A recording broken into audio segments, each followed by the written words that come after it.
আপনার তওবাটা আল্লাহ তাআলার কাছে তখনই কবুল হবে কখন আপনি একজন ব্যক্তিকে অন্যায়ভাবে একজন ব্যক্তির নামে মামলা করেছেন, ওই ব্যক্তিকে জেল জরিমানা করা হয়েছে। আপনি জানেন এই ব্যক্তি এই কাজটি করে নাই, কিন্তু এরপরেও আমি তাকে জেলের মধ্যে আটকে রেখেছি। যদি এমনটি জানেন এটা আমার অন্যায়, পরবর্তীতে আমি তওবা করে নিব, এমন তওবা যদি আপনি কিয়ামত পর্যন্তও করেন, আপনার তওবা আল্লাহর কাছে কবুল হবে? কখনো হবে না। আপনার তওবাটা তখনই কবুল হবে আপনি যখন বুঝতে পারবেন আমি এই ব্যক্তির নামে অন্যায়ভাবে মামলা করে জেল জরিমানা করেছি, আমি এই ব্যক্তির হক মেরে খেয়েছি। আপনি যখনই জানতে পারবেন ওই ব্যক্তিকে জেল থেকে মুক্ত দিয়ে এমন ইরাদা যখন আপনি করবেন, না আমি ভুল করেছি, অন্যায়ভাবে জেলের মধ্যে আটকে রেখেছি, তাকে আমি এখন মুক্ত করে দিলাম, অন্যায়ভাবে মামলা কারো নামে করব না, জেল জরিমানা কারো নামে আমি আর করব না, এমন নিয়ত করে যদি আল্লাহর কাছে এখন তওবা করেন, এই তওবাটা আল্লাহ তাআলা আপনার কবুল করবে। বলুন না সুবহানাল্লাহ। একজন মানুষের জীবনে মৌলিক দুটি দায়িত্ব আছে। একটি দায়িত্ব হলো নেক আমল করা, সৎ কাজ করা, আল্লাহ তাআলা যেগুলো হুকুম করেছেন ওই হুকুমগুলো 100% মেনে চলা। 2 নম্বর দায়িত্ব হচ্ছে পাপের কাজ থেকে, গুনাহের কাজ থেকে বিরত থাকা। তাহলে একটি মানুষের মৌলিক দায়িত্ব কয়টি? 2টি। 1 নম্বরে হচ্ছে নেক আমল করা, সৎ কাজ করা, আল্লাহর হুকুম আহকামগুলো মান্য করা। 2 নম্বর হচ্ছে গুনাহের যত কাজ আছে, আল্লাহ তাআলা যেগুলোকে নিষেধ করেছেন ওইগুলো ঘৃণার সাথে বর্জন করা, গুনাহের কাজ থেকে বিরত থাকা। যারা আমল করে, আল্লাহ তাআলার প্রিয় বান্দা যারা, মুত্তাকি বান্দা যারা, তারা আল্লাহ তাআলার হুকুম আহকামগুলো মেনে চলে, তারা কখনো গুনাহের কাজ করতে পারে না। এজন্য একজন মুমিন বান্দা, আল্লাহর প্রিয় বান্দা, তিনি শুধুমাত্র আল্লাহ তাআলা কিভাবে পথ দেখিয়েছেন, আল্লাহ তাআলা কিভাবে চলতে বলেছেন ওইগুলো মান্য করা। আর যেহেতু মানুষ বলতেই গুনাহের কাজ হয়ে যায়, এজন্য গুনাহের কাজ হওয়ার সাথে সাথে আল্লাহ তাআলার মুমিন বান্দা যে ব্যক্তি, আল্লাহ তাআলার প্রিয় বান্দা যে ব্যক্তি, গুনাহের কাজ হওয়ার সাথে সাথে বিন্দু পরিমাণ আর দেরি করবে না, বিলম্ব করবে না, সঙ্গে সঙ্গে আল্লাহ তাআলার কাছে কান্নাকাটি করা, তওবা করা শুরু করে দেয়। বলুন না সুবহানাল্লাহ। তাহলে মুমিন বান্দা কি গুনাহের কাজ করতে পারে? সবাই বলেন করতে পারে? করতে পারে না। কিন্তু যদি গুনাহের কাজ তার দ্বারা হয়ে যায়, তিনি সঙ্গে সঙ্গে আল্লাহ তাআলার কাছে মাফ চাইবে, তওবা করবে, গুনাহ থেকে ফিরে আসবে। এই তওবা যদি তিনি সঙ্গে সঙ্গে ওই আল্লাহ তাআলার কাছে করতে পারেন, আল্লাহ তাআলা তার জীবনের গুনাহগুলো মাফ করে দিয়ে আবার পুনরায় তার প্রিয় বান্দা হিসাবে তাকে কবুল করে নেয়। বলুন না সুবহানাল্লাহ। এই দুনিয়ায় এমন কোনো মানুষ আছে যার গুনাহ নাই? কথা বলেন, আপনাদের গুনাহ নাই?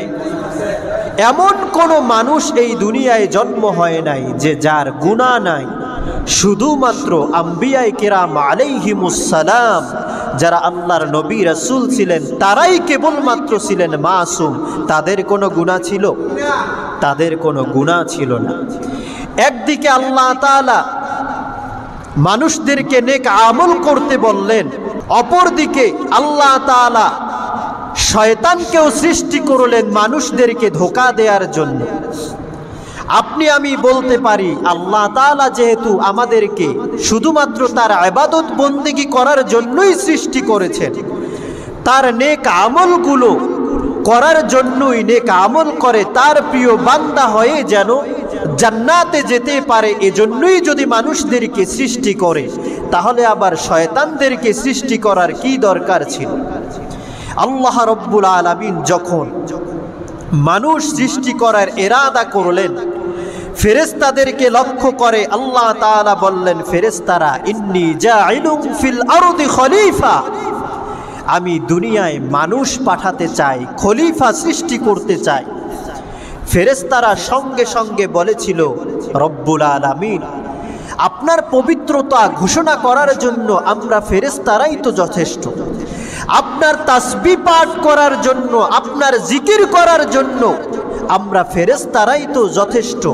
কিন্তু আপনি যদি এরপরেও দুনিয়ায় মানুষ সৃষ্টি করেন, খলিফা নির্বাচন করেন, তাহলে আপনার ওই খলিফারা মানুষেরা দুনিয়ায় বসে মারামারি করবে, রক্তপাত করবে, মানুষেরা ফাসাদ সৃষ্টি করবে। কাজেই দুনিয়ায় কোনো খলিফা পাঠানোর দরকার নাই, আমরা ফেরেশতারাই তো আপনার পবিত্রতা ঘোষণা করার জন্য যথেষ্ট। আল্লাহ তাআলা তখন কি বলেছিলেন জানেন? আল্লাহ তাআলা বলেছিলেন, ফেরেশতারা শোনো, ইন্নী আ'লামু মা লা তা'লামুন, আমি আল্লাহ তাআলা যা কিছু জানি তোমরা ফেরেশতারা তা কিছু জানো না। কিন্তু আল্লাহ তাআলা শয়তানও বানালেন, আবার মানুষদেরকে ইবাদত করতেও বললেন। এটা কেন করলেন?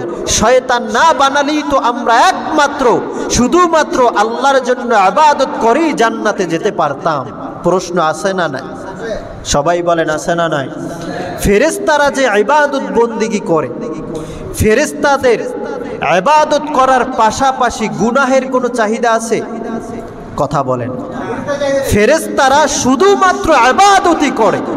আল্লাহর হাবিব সাল্লাল্লাহু আলাইহি ওয়াসাল্লাম যখন মেরাজে গিয়েছেন, তখন তিনি দেখেছেন যে আল্লাহ তাআলা কত পরিমাণে ফেরেশতা নাজিল করেছেন, সৃষ্টি করেছেন। আল্লাহর হাবিব বুঝানোর জন্য বলেছেন, মুসলিম শরীফের মধ্যে হাদিস এসেছে, আতাতিস সামাউ ওয়া হাক্কা লাহা আন তা'তি। আল্লাহর হাবিব বললেন, আল্লাহ তাআলা এত সংখ্যক ফেরেশতা সৃষ্টি করেছেন, আমি মনে করেছি যেন আসমান ফেরেশতাদের ওজনে মসমস করছে। চিল্লায়া বলেন সুবহানাল্লাহ। ফেরেশতাদের এত সংখ্যা আল্লাহর হাবিব বুঝানোর জন্য বলেছেন যে এত ফেরেশতা, যে ফেরেশতাদের ভারে মনে হয় আসমান মসমস করছে। তাহলে ফেরেশতারা এজন্যই বলেছে, আমরা এত ফেরেশতা, আমরাই তো ইবাদত করার জন্য যথেষ্ট। একদল ফেরেশতা আছে যারা আল্লাহ রাব্বুল আলামিনের শুধুমাত্র নামাজে দাঁড়ানো অবস্থায় আছে, তারা কিয়ামত পর্যন্ত নামাজে দাঁড়ানো অবস্থায় থাকবে। একদল ফেরেশতা আছে রুকু অবস্থায়, কিয়ামত পর্যন্ত তারা রুকু অবস্থায় থাকবে।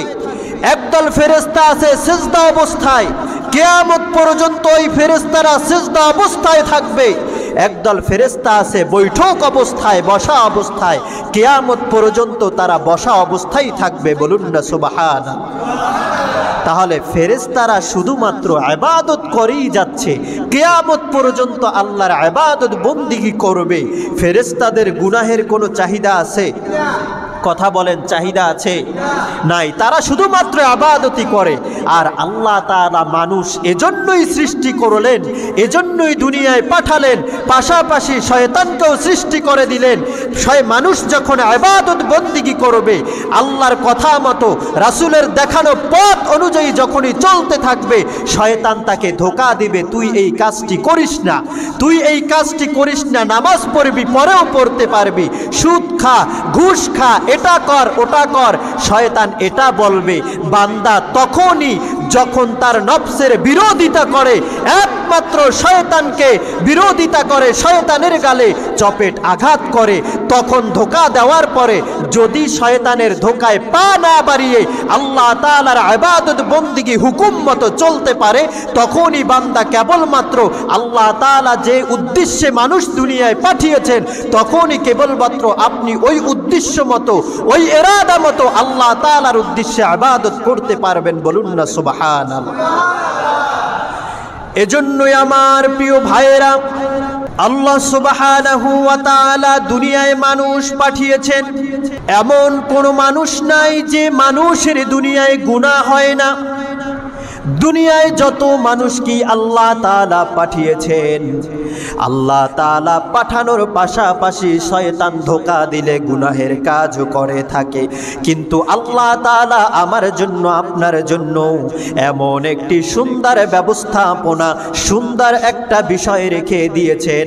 আপনি যদি ওই বিষয়টি তওবা যদি ইস্তেগফার করতে পারেন, আল্লাহ তাআলা পুনরায় আপনার গুনাহ মাফ করে দিয়ে মুত্তাকি বান্দার কাতারে আপনার নামটা আবার লিপিবদ্ধ করে দেয়।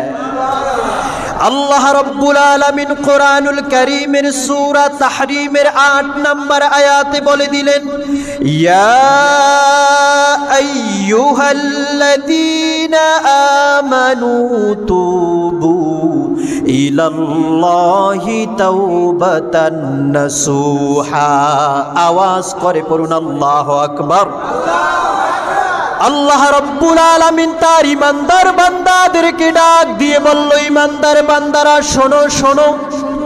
আল্লাহ রাব্বুল আলামিন এখানে ইয়া আইয়ুহাল মুসলিমুন এটা বলেন নাই, আল্লাহ রাব্বুল আলামিন ইয়া আইয়ুহান নাস বলেন নাই। আল্লাহ রাব্বুল আলামিন মুমিন বান্দাদের কি বলছেন? মুমিন বান্দারা আল্লাহ তাআলার প্রিয় হয়ে থাকে, আর আল্লাহ তাআলার প্রিয় হবে, গুনাহ করবে, আবার আল্লাহ তাআলার কাছে তওবা করবে। বলুন না ঠিক কিনা? এজন্যই আল্লাহ রাব্বুল আলামিন বললেন, ইয়া আইয়ুহাল্লাযীনা আমানু তুবু ইলাল্লাহি তাওবাতান নাসুহা। আল্লাহ রাব্বুল আলামিন ইমানদার বান্দাদেরকে বললেন, ইমানদার বান্দারা রে শোনো, তোমরা যদি ইবাদত করার পাশাপাশি কোনো গুনাহ করে থাকো, তুমি তওবায়ে নসুহা, খাঁটি তওবা, খালেস তওবা আমি আল্লাহ তাআলার কাছে করো। যদি গুনাহ করার পর খাঁটি তওবাটা করতে পারো, আমি আল্লাহ তাআলা তোমার জীবনের গুনাহগুলো আবার মাফ করে দিয়ে ইমানদারের খাতায় তোমার নামটা লিখে দিব।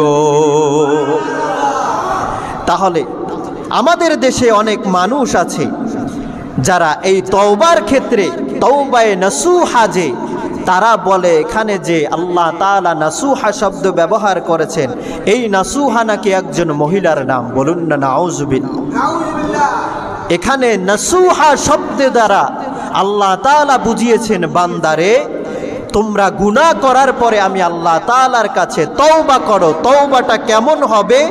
তুবু ইলাল্লাহি তাওবাতান নাসুহা। খাঁটি তওবা তোমরা যদি করতে পারো, খালেস তওবা যদি তোমরা করতে পারো, ওই গুনাহ আর তোমরা করবা না, এমন তওবা যদি তোমরা করতে পারো, তাহলেই কেবলমাত্র আমি আল্লাহ তাআলা তোমাদের জীবনের গুনাহগুলো মাফ করে দিব। বলুন না সুবহানাল্লাহ। আল্লাহ তাআলা এটাও বলে দিলেন, ইল্লা মান তাবা ওয়া আমানা ওয়া আমিলা আমালান সালিহা ফাউলাইকা ইউবাদদিলুল্লাহু সাইয়্যাতিহিম হাসানাত ওয়া কানাল্লাহু গফুরার রহিমা। আওয়াজ করে বলুন সুবহানাল্লাহ। আল্লাহ রাব্বুল আলামিন এই আয়াতের পর এটাও বলে দিয়েছেন, তবে ইল্লা মান তাবা, তবে যারা আমি আল্লাহ রাব্বুল আলামিনের কাছে তওবা করবে, আমি আল্লাহ তাআলার উপরে ঈমান আনয়ন করবে এবং নেক আমল করবে, আমি আল্লাহ তাআলা কি করব জানো? পিছনে তোমার যত গুনাহ হয়েছে, তুমি যত গুনাহের কাজ করেছো, ওই গুনাহের কাজগুলোকে আমি আল্লাহ তাআলা নেকি দ্বারা পরিবর্তন করে তোমার আমল নামায় আবার দিয়ে দিব। চিল্লায়া বলেন সুবহানাল্লাহ। এখন আপনি বলতে পারেন, আমি তো এখনো গুনাহের কাজ করতেই আছি, একদিন শেষ বয়সে আল্লাহর কাছে তওবা করব, জীবনের যত গুনাহ সব আল্লাহ তাআলা নেকি দ্বারা পরিবর্তন করে দিবেন। এটার দ্বারা আমিও দুনিয়ায় আমার স্বার্থ হাসিলের জন্য আমার স্বার্থ অনুযায়ী কাজগুলো করতেও পারলাম, আবার পরবর্তীতে এই গুনাহগুলোই আবার নেকি দ্বারা পরিবর্তন হবে, লাভটা তো আমারই হবে। এমন আছে না নাই? কথা কয় না, আছে না নাই? আছে। আপনার তওবাটা আল্লাহ তাআলার কাছে তখনই কবুল হবে কখন? আপনি একজন ব্যক্তিকে অন্যায়ভাবে একজন ব্যক্তির নামে মামলা করেছেন, ওই ব্যক্তিকে জেল জরিমানা করা হয়েছে। আপনি জানেন এই ব্যক্তি এই কাজটি করে নাই, কিন্তু এর পরেও আমি তাকে জেলের মধ্যে আটকে রেখেছি। যদি এমনটি জানেন এটা আমার অন্যায়, পরবর্তীতে আমি তওবা করে নিব, এমন তওবা যদি আপনি কিয়ামত পর্যন্তও করেন, আপনার তওবা আল্লাহর কাছে কবুল হবে? কখনো হবে না। আপনার তওবাটা তখনই কবুল হবে আপনি যখন বুঝতে পারবেন আমি এই ব্যক্তির নামে অন্যায়ভাবে হামলা মামলা করে জেল জরিমানা করেছি, আমি এই ব্যক্তির হক মেরে খেয়েছি। আপনি যখনই জানতে পারবেন ওই ব্যক্তিকে জেল থেকে মুক্ত দিয়ে এমন ইরাদা যখন আপনি করবেন, না আমি ভুল করেছি, অন্যায়ভাবে জেলের মধ্যে আটকে রেখেছি, তাকে আমি এখন মুক্ত করে দিলাম, অন্যায়ভাবে হামলা মামলা কারো নামে করব না, জেল জরিমানা কারো নামে আমি আর করব না, এমন নিয়ত করে যদি আল্লাহর কাছে এখন তওবা করেন, এই তওবাটা আল্লাহ তাআলা আপনার কবুল করবে। বলুন না সুবহানাল্লাহ। এখন আপনি যদি চুরি করেন, চুরি করতেই আছেন, আপনি চিন্তা করেন পরে এক সময় তওবা করে দিবে, এই তওবা কবুল হবে? চুরি যে গুনাহের কাজ এটা আপনি জানেন না?